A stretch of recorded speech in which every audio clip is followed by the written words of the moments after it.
Hi. Well, there are two people. I don't know who you are. Three people. You'll have to say who you are in the chat. I'm still learning all this YouTube stuff. So this is going to be fun. I'm going to post this real quick again in the old FB and just wait. I'm just going to wait a couple minutes so that everyone's all groovy. And um, so here we are in the Facebook. I have my coffee. Okay. Where do I put this? Take this, copy. I'm going to pop this up here. I'm going to say, join us. No, not accounts.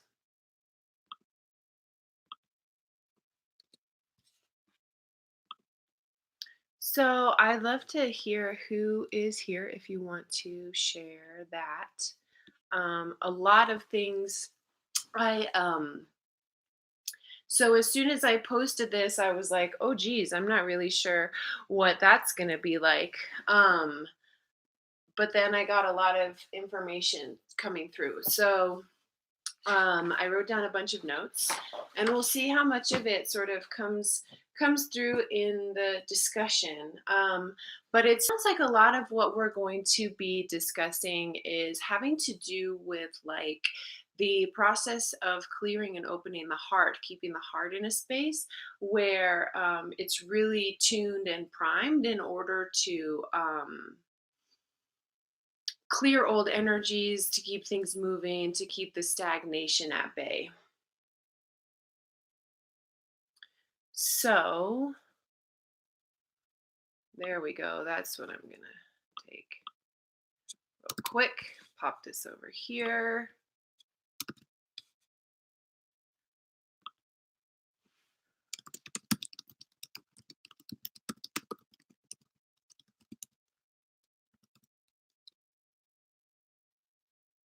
And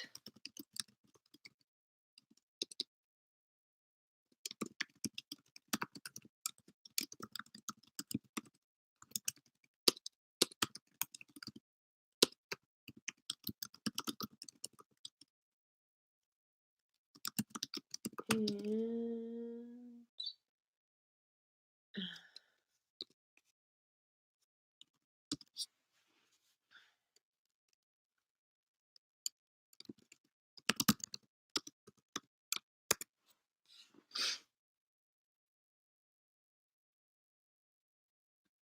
here we go.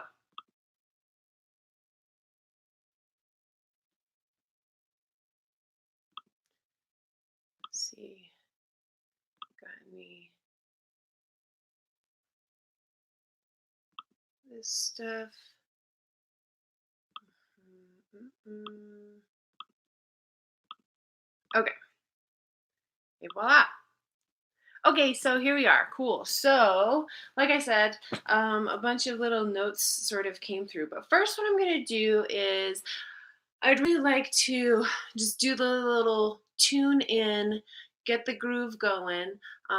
Things are flowing really well today, and what I notice is there's a really strong quality, which probably is not like a coincidence with some of the things going on right now. A lot of the closures, that sort of thing, is there's a real strong sense, there's a strong awareness of silence.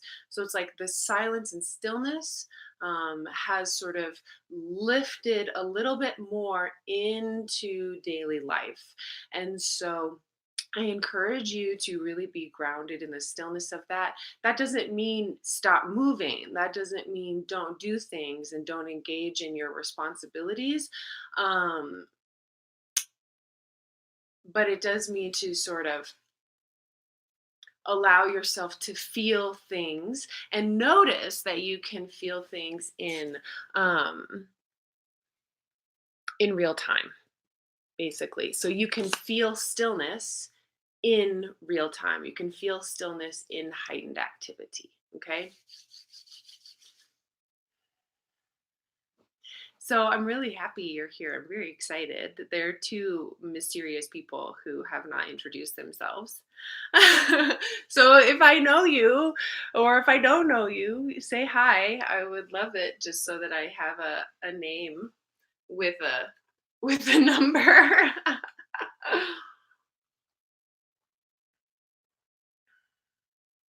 Yeah, so okay. In any case, what I'm hearing is that um, we don't even really need to necessarily do the collective tune in because the spirit guides of all varieties are really very present, super, super present. Okay, so something, let's see what came through here that I wanted to bring up.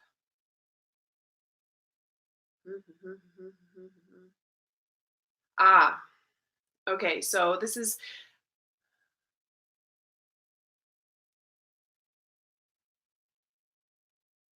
trying to see which one needs to be. Oh, okay, okay, okay. We'll start with the big one. Okay, so um, the heart has a lot to do with the third eye. And a lot of people don't necessarily understand the connection between the heart and the third eye. And with the issues of the illness that are spreading around, that has to do with the lungs, right? And the lungs absolutely energetically are connected to the heart chakra energy. That's going to have to do with our emotions, our intuition, our feelings of grief. All of that is going to be sort of stored in the lungs and in the heart. So if you feel anxiety in your heart, that's going to be part of that. That's an extension of that. The third eye is a lot of people have an activated third eye, but they don't keep their the channel from their heart to their third eye open. And this is really problematic because this is kind of like being you can be super psychic and still be very not have very good skills at taking that in service to the world and to your own life. This is going to be people who really, excuse me, can see what's going on and can see perhaps the future, can see all these things going on, but A, can't communicate it, B, maybe communicate it really poorly, C, communicate it in such a way that it's very harmful. So I often will sometimes think of like the really practiced and obviously not all of them, but like in ancient times, the cities, right? Like the magician yogis, their third eyes were really open and they had magical powers, but that didn't mean that their heart was open.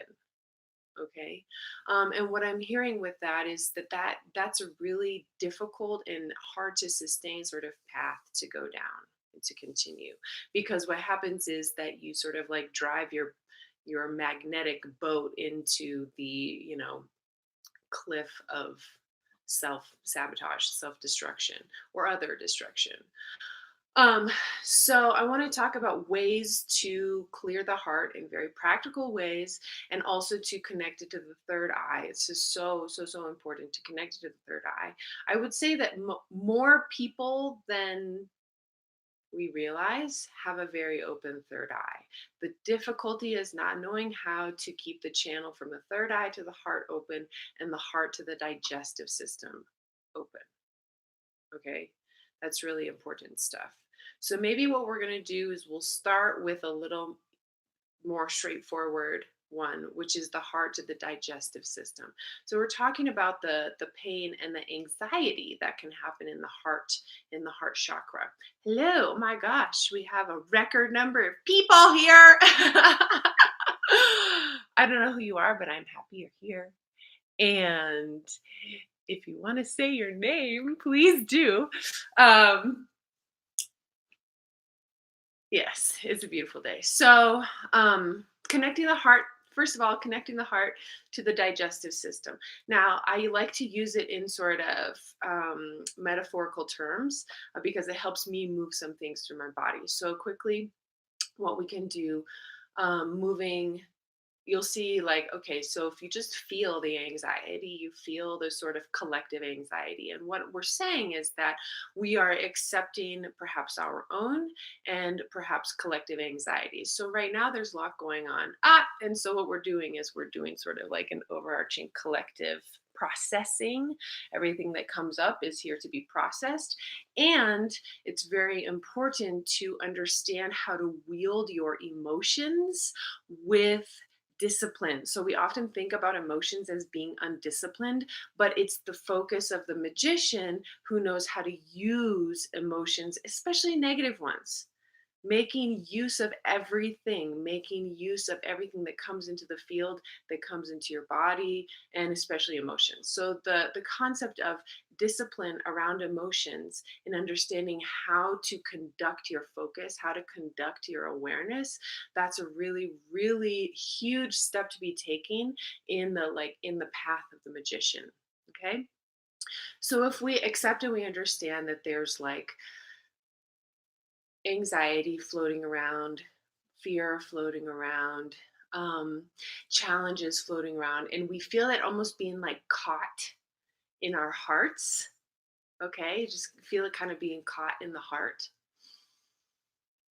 The first step is always to just feel it, right? The first step is always just to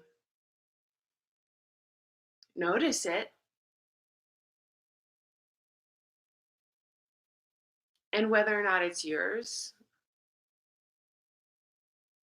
and say it was easier to say, maybe this is my neighbor's, maybe this belongs to my town, maybe this belongs to my state, maybe this anxiety belongs to my country.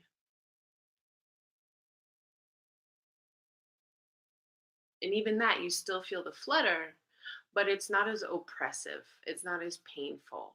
And so then we're able to sort of feel what we're feeling without becoming oppressed inside of it.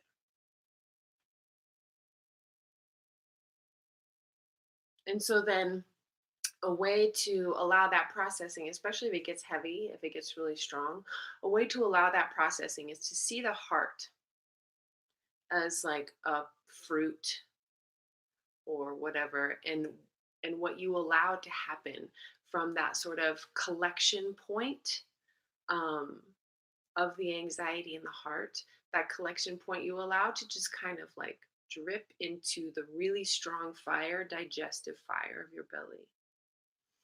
And so you don't have to do anything, you don't have to whatever in order to allow the system to process within itself. So that's the first step. And that's a more straightforward one. I think that's more instinctive for people.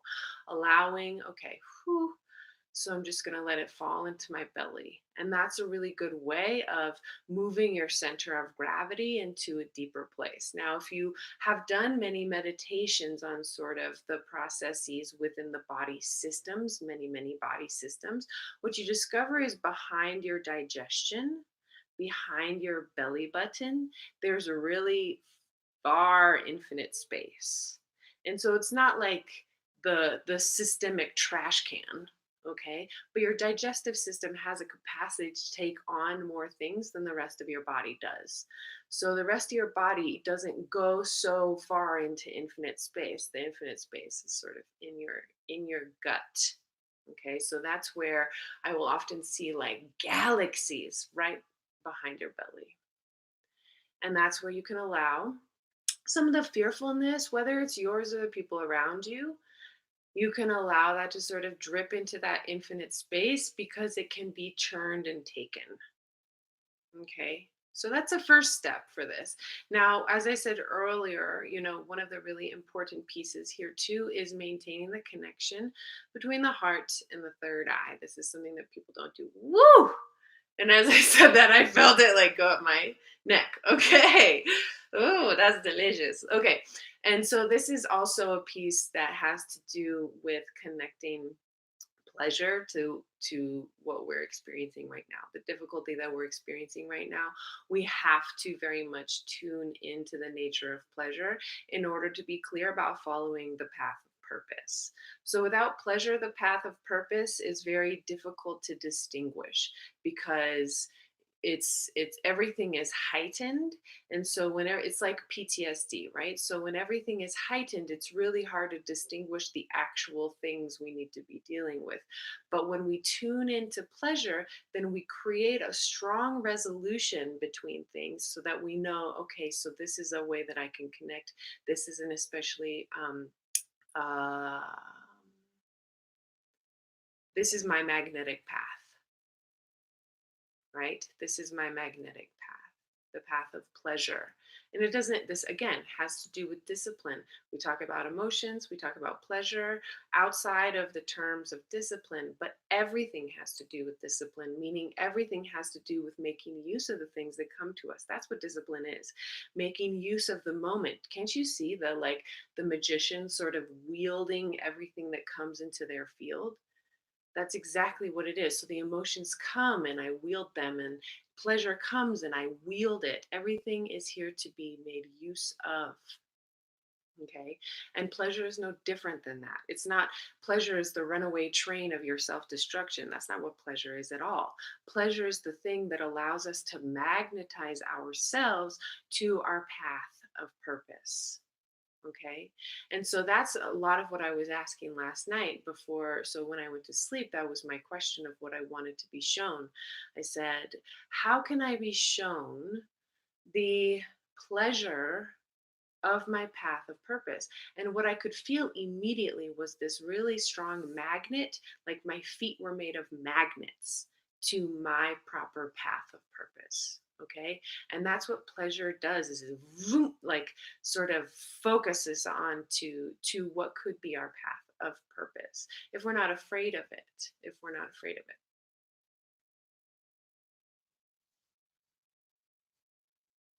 I'll do a little segue because this also made me think of like I think I don't know who you are, but I think probably some, whoever you are maybe saw that yesterday in my Facebook on my messages I often get, and this is very common for very many women, but in my messages I often get sort of quote inappropriate questions from men. Okay, now, and I want to clarify what inappropriate means because that can be such a dumb word, to be fair. There really are no inappropriate questions. They're just questions that like don't land anywhere, right? And that's why when you're having a conversation with someone, one or both of you is going to get like bored at the same time with a conversation, right? Because there isn't an engagement of curiosity.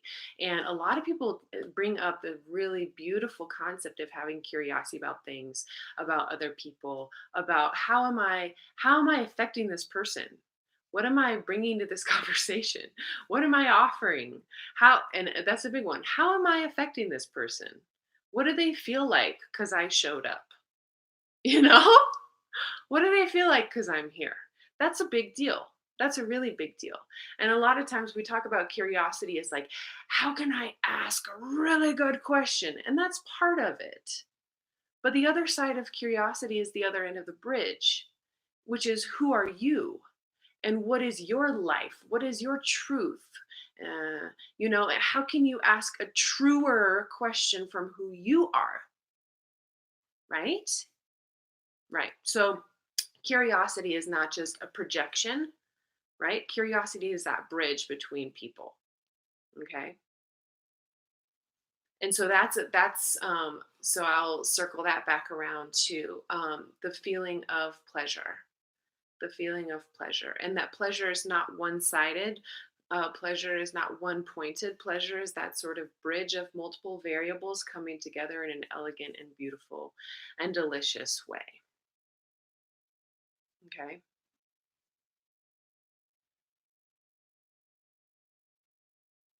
Where was I going? Ah, yeah. So the heart activation. Was that what I was going to talk about? Yes, the heart to the third eye activation. I think I skipped some stuff in there that sounded like it was coming, but this is really yes, the feeling. So the activation of the heart to the third eye is a really pleasurable process. And that's something that you very much have to accept in your body and in order to receive information. So when you are in a state of super mega anxiety and fear, it's very, very, very difficult to get information and to receive your intuitions in a productive way. And so that's largely what this is for, is if you can sort of clear some of the stagnation of the anxiety, again, so respiratory stuff, that's big. If you can clear that stagnation of the anxiety, move it into the infinite galaxy of your digestion, truly the fire of your digestion that rests in the core of your belly, and then connect to the pleasure of the incarnation through the channel of the heart to the third eye, that can be an extremely powerful and productive place to be, because you are tuning yourself in the midst of challenging, difficult, scary, emergency situations to really be ready to deal with it from the position of your authority, from what you can offer from your expertise. Cool. So, yeah, so you're gonna, and already, if you're listening, you're already feeling that open channel. So we are feeling the open channel. It's kind of like, I would almost call it like a chimney. Okay, so it's not a little tiny straw from your heart to your third eye, it's a chimney. Okay, this is a huge, huge channel. And this is a lot of people who are very disconnected from their like brains to their bodies. It's like they're super mental, so they're like all up here all the time. They might often have a really open third eye, but they're absent from their bodies. Okay.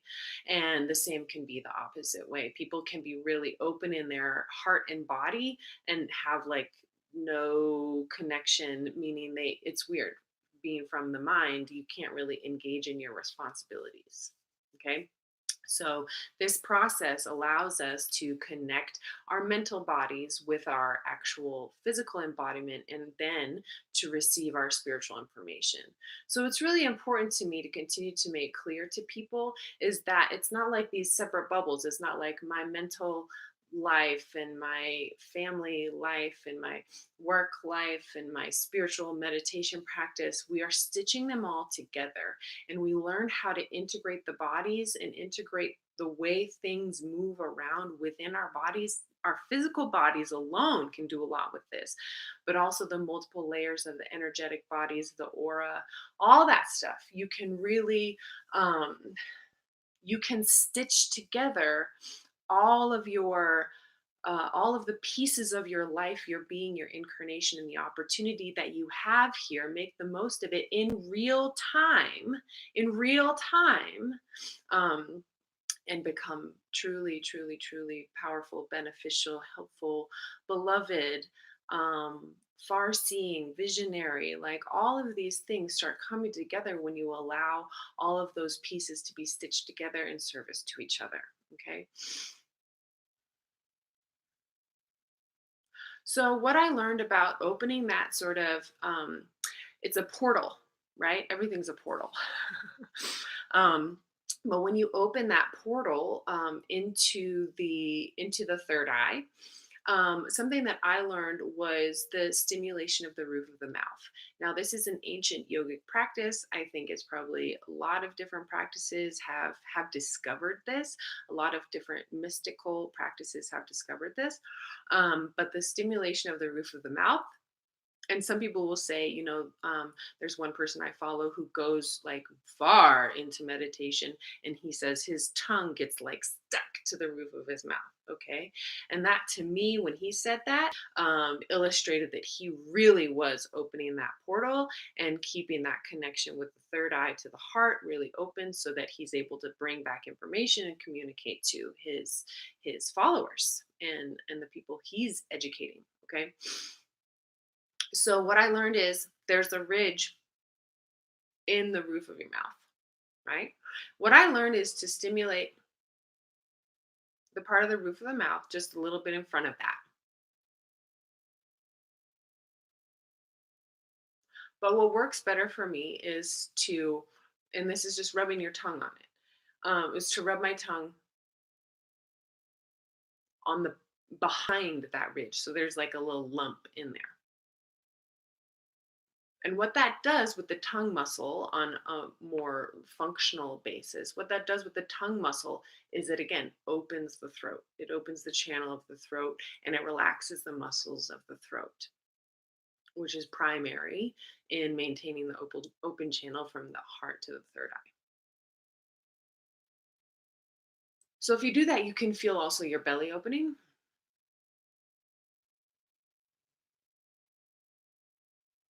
And if you're practiced at it, this is one of those things like there's some energetic practices that it's like you don't have to feel it. Things are happening, you don't have to feel it. But this one you do. The more you practice it, the more you feel it, the more immediately you feel it. You feel your body really going kind of like buzzing into alignment. Okay. And you can also feel it sort of like as I described earlier, coming up the sides of your neck. And then it can also come up through your sinuses and up the bridge of your nose and voila up into your third eye. And your third eye is here, but then it's also more in the middle. Okay, so it's here, but it's projecting from here. Okay, the actual organ is a little farther back. So the visualization can also be a pretty straight channel from the heart to the third eye. And you can't clench your belly, you can't hold your breath while you're doing this.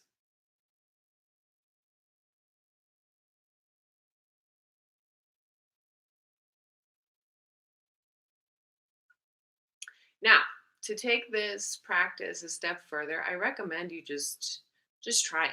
Just try it. If you're feeling some feelings, just see what happens when you do that. If you're feeling some anxiety, just check it out. Just check it out. Just stimulate the roof of your mouth with the awareness of keeping that channel open and basically allowing the heart to do what it is here to do, which is not get stagnant. And there's so much coming through about the stagnation of the lungs when it's a pneumonia kind of situation. So whatever you can do to connect to stillness, but also move through stagnation. This is from an expert because my constitution gets stagnant really easily. Okay, so just a moment with that. Now, taking this a step further is really cool. Now, I'm describing this very matter of fact, but it is one of the trippiest things ever. Super duper trippy. You can be in a darkened room or when you're falling asleep. This is a good one. Maybe before you go to sleep in the dark room, you're just laying there. You do this practice and you pay attention to the clearing from the belly to the heart to the third eye. You keep your eyes open. And after some practice, now it might not happen the first time, it might definitely happen the first time, but after some practice, you will start to activate something in your third eye. I don't know the words for it, I just know that it happens. where basically you will be able to see a portal in front of you. And I think when you're really well practiced at it, you don't need a dark room and a dark wall where the projection can sort of occur.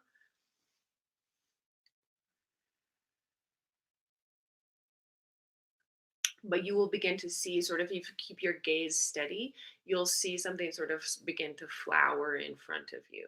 Okay. And it might look like, for me, it kind of looks like this green, like, first it's a blob, it's just a blob. And it's like kind of a pulsing blob. It's very faint. And then it becomes more refined, and you see kind of like these like patterns with it. Okay. And then you begin to see a dimension. Okay, so that's the sort of steps of seeing this like portal open in front of you. Okay, so then the dimension will open, and then at that point, either you fall out of it because you can't like go with it, or you can tumble into basically the tunnel of this portal opening, and that is a very pleasurable experience. For those of you who like mushrooms, it's a little bit like the very gentleness of mushrooms.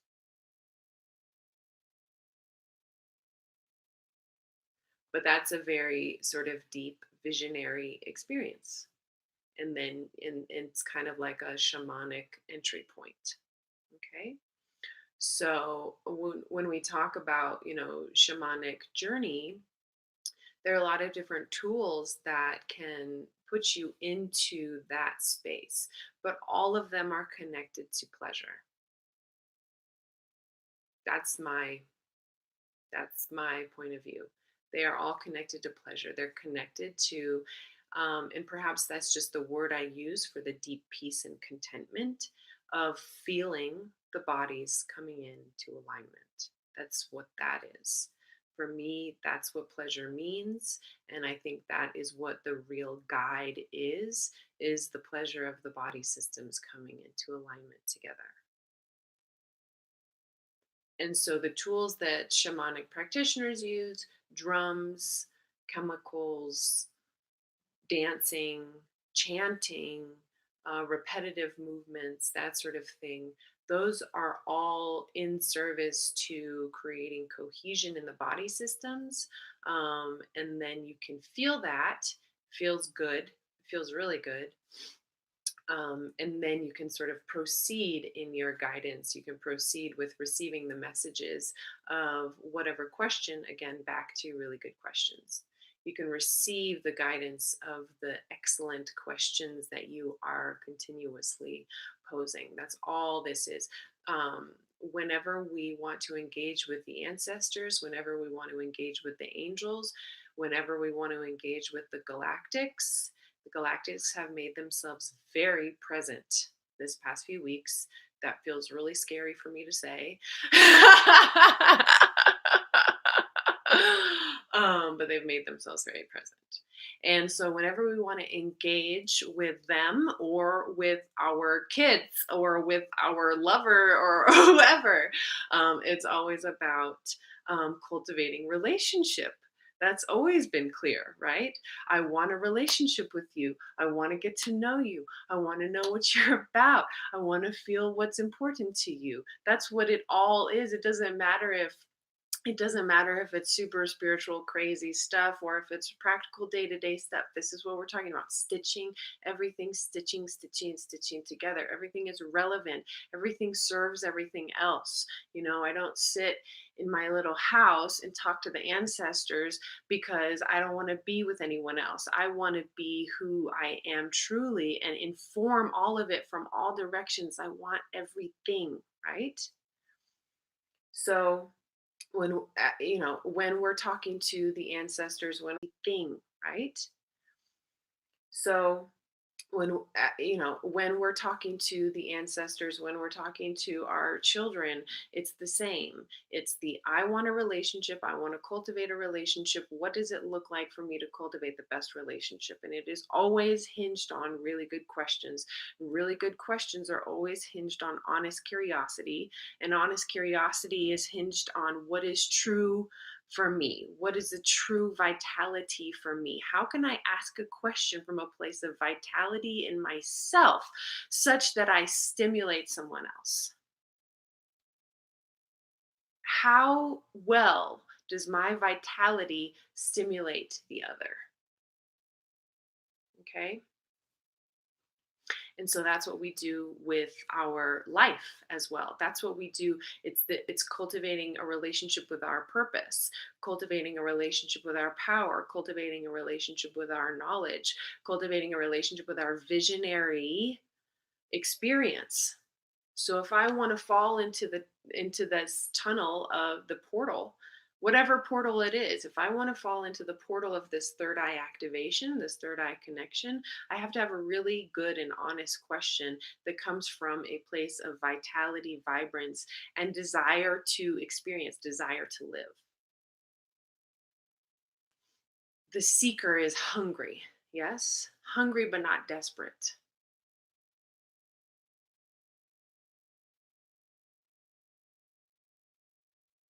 So that's fun. I find that to be very, very fun. And again, very practical. So, as a little recap, a lot going on here. The heart chakra includes the lungs. Okay. It's important to continue the movement in order to process any residual stagnation from anything, whether or not it is the virus oriented or not. We are processing stagnation by, in a way, being forced to connect with stillness and then the flow inside of stillness. Okay, so we are allowing ourselves to become more adaptable. We are allowing ourselves to become more flexible. Now, another piece of the message that I was receiving earlier this morning is that flow is preparedness. Okay, and we associate flow with sloppiness sometimes in our culture. But when you are really flowing in trust and, as I said earlier, wielding masterfully the things that come into your field, then that flow is preparedness. Okay. Because it combines with real world practical responsibility kind of stuff. Okay.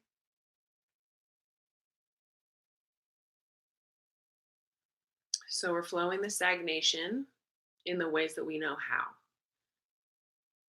So we can drop it and drip it into our bellies because our bellies can take it all. Our bellies can absorb that all.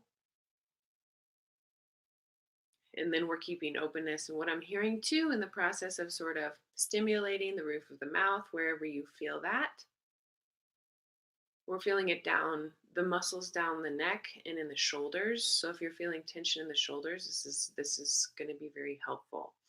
This is something to stay tuned with as the pleasure sort of advances to the third eye. So if the third eye or your head, like if you're very mental, you're kind of cold up here. Yes, it's like a block. But when you start opening this, you start really feeling pleasure throughout the system. Okay, we're just teaching our system how to flow. And then, of course, other very practical ways to move stagnation is to, continue to move the body. Be sure the body is being moved. Be sure the oxygen and the blood in the body are being moved.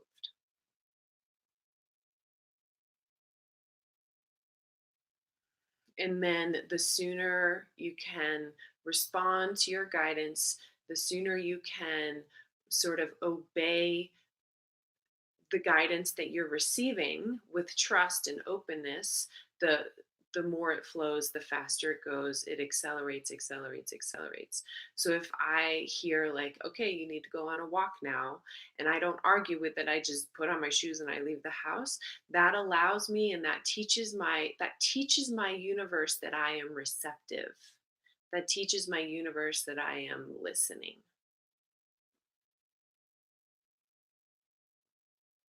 And so, again, that's very practical. When I'm hungry, I'm hungry. When I need to walk, I need to walk. Another thing I keep hearing is to please drink tons of water, like more water, more water, more water, more water. We are moving stagnation. That stagnation includes, I don't know why this just segued, but we are moving stagnation. The stagnation includes our addictive proclivities. And our addictive proclivities have to do with, first of all, asking shitty questions. We're like, I want to know about you. Okay, so that's kind of an addictive thing. That's not a cool curiosity thing. But we're also moving our own sort of addictive patterns with chemicals and that sort of thing. So water is something that we really, really need, just the same as breathable air. And we don't tend to become addicted to those things. People are like, man, I'm so dehydrated. I never drink water, right? It's important to continue in the flow, again, being the masterful magician in doing the things that are healing and healthy and good for you, not based on compulsive behaviors. If you only function on compulsive behaviors, you will always be dehydrated because you're never going to drink water, right? Because you're too busy doing other things that are more compulsively attractive. So, breathing deeply is not going to be something you're going to be doing if you're only moving by way of compulsive behavior. Same with drinking water. Okay, so huge one is drinking water. That is helping to move stagnation.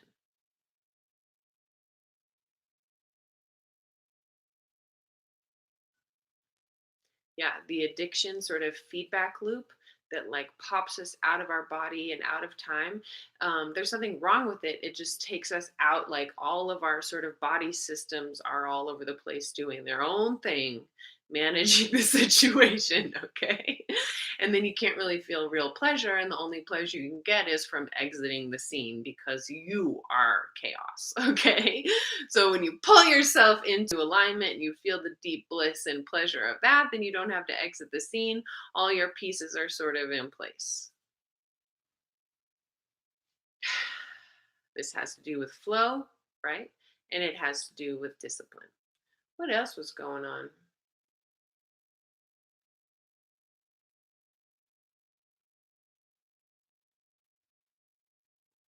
Mm, mm, mm, mm. Yeah, and I'm seeing over and over again the body really is not having the our tolerance to our addictive and compulsive behaviors is dropping. Dropping.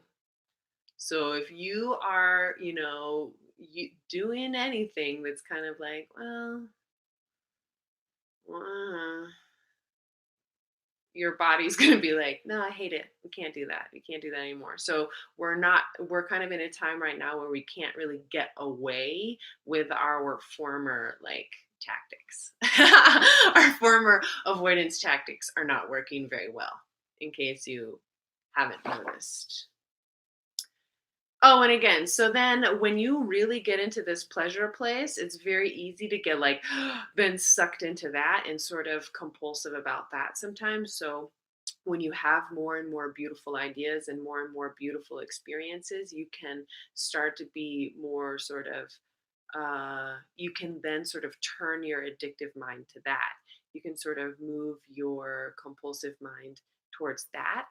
And what I was shown yesterday is because it's an increase in beauty, the amplitude has gone up, the vitality has gone up, the radiance has gone up. So if you're not practiced in your self discipline, you can treat that with the same sort of um, uh, hyper focus thing that you do with like way less amazing things.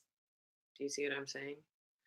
Um, and so what I was being shown is to really, it just says keep going, just keep going, just keep going. So if you're having this thought of like, wow, that's so beautiful, that's so amazing, that's so, what a special thing, like it's something that changes your life, right? A thought that changes your life, a realization that changes your life, something that comes to you in meditation or whatever during the process of this keeping the channel open thing.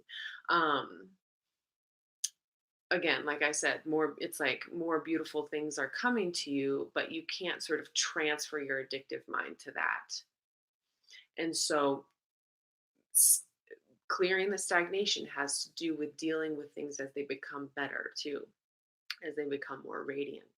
And so if you just keep the stream flowing, just keep the stream flowing and recognize constantly that you are the one managing your attention, you are the one managing your focus. You say, okay, now we're on to the next thought. Now we're thinking the new thing. Now we're on to the next moment. Okay. And that again, that the management of that attention has to do with a really close relationship with the understanding of the destruction of every moment. Every moment self destructs, every second self destructs. Okay. So when you don't accept that, then what happens is you get stuck in the moment because you think it's eternal. Every moment is eternal and every moment self destructs. Okay. So we sink into the moment, we exist in the moment fully, and then the moment sort of collapses and then we move on. But sort of, when we don't, when we don't advance with the new moment, then we leave part of our body system behind. Okay.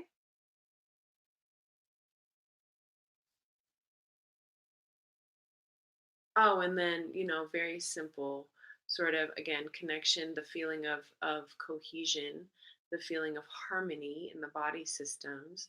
We receive the divine, right? We receive the divine by being in our lives. I don't receive the divine. Sometimes I wish I could, but I don't receive the divine by like sitting here and going, come, okay, tell me, tell me, tell me, tell me. Sometimes it's important to sit and receive the information, but more often than not, it is the body in motion, the body in motion that can be influenced. The body in motion that can be spoken to, the body in motion that can be informed, the body in motion. This is how life greets you. You see signs when you're moving. You have conversations when you're moving. You go on a walk, when you're cleaning your house, when you're cooking dinner. This is how we are telling life that we are open to the variables of receiving, receiving, receiving, receiving, receiving more signs, more information, more inspiration from the divine. So it is truly by engagement with the practical day to day life that we receive the movement of the divine, the movement of inspiration. Okay. So this is becoming more and more significant and more impactful, is aligning the bodies, having both an intellectual and a physical, heart-centered, spiritual alignment of the body systems, understanding the practicality of it, making use of your mind, making use of your body and your heart, and then applying it to the incarnational facts, to the facts of being here, to the facts of the role of who you are, to the facts of the position that you play, to the fact of where you are in a certain scenario and situation.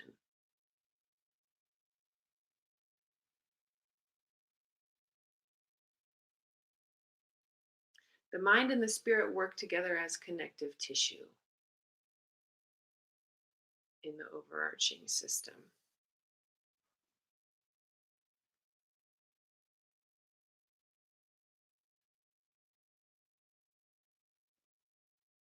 And then pleasure speaks to the livingness of the moment.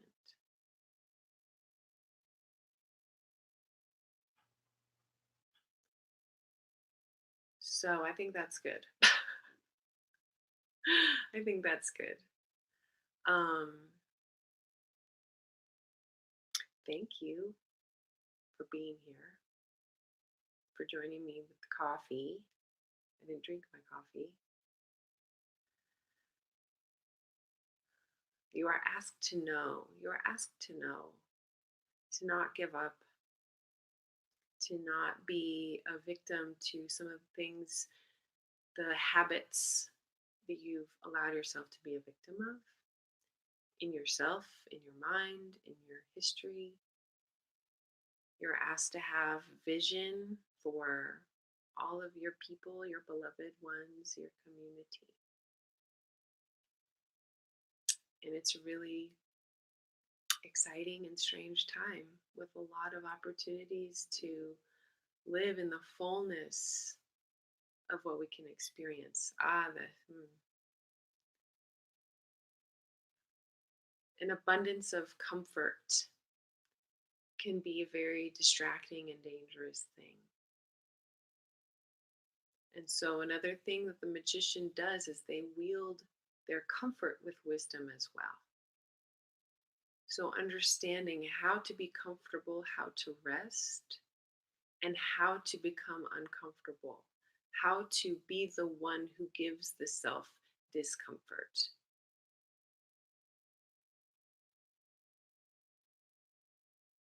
Not being a victim of discomfort, not hiding from discomfort, not hiding from pain, not hiding from challenges. That is not a masterful approach. But being the one who wields also discomfort. And sometimes that means by bringing discomfort in. So, you know this very well if you work out or you're an athletic person or whatever it is, there is an application of discomfort on the self that builds power.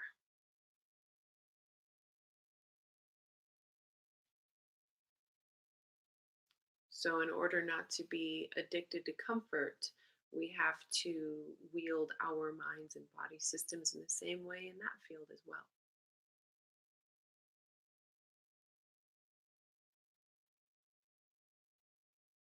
So,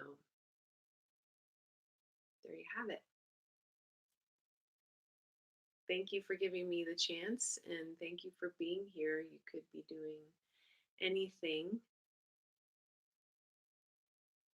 I really appreciate that you um, want to hang out with me. I'm very,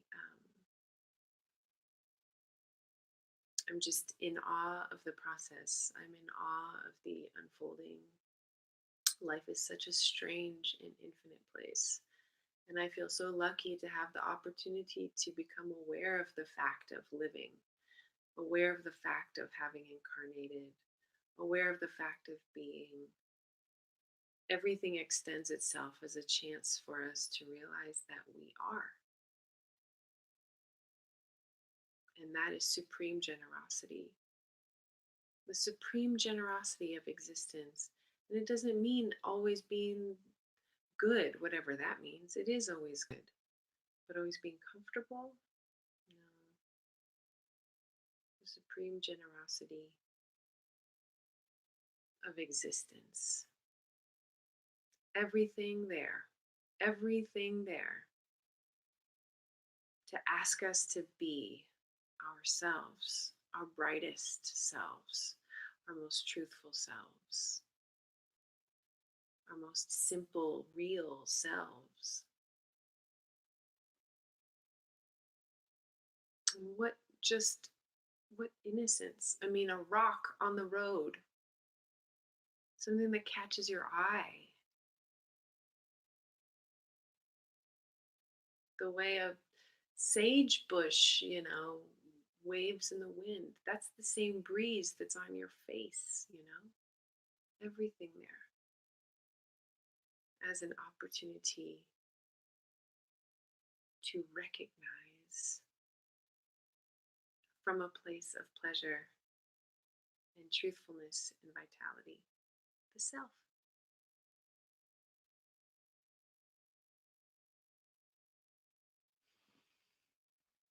Thank you.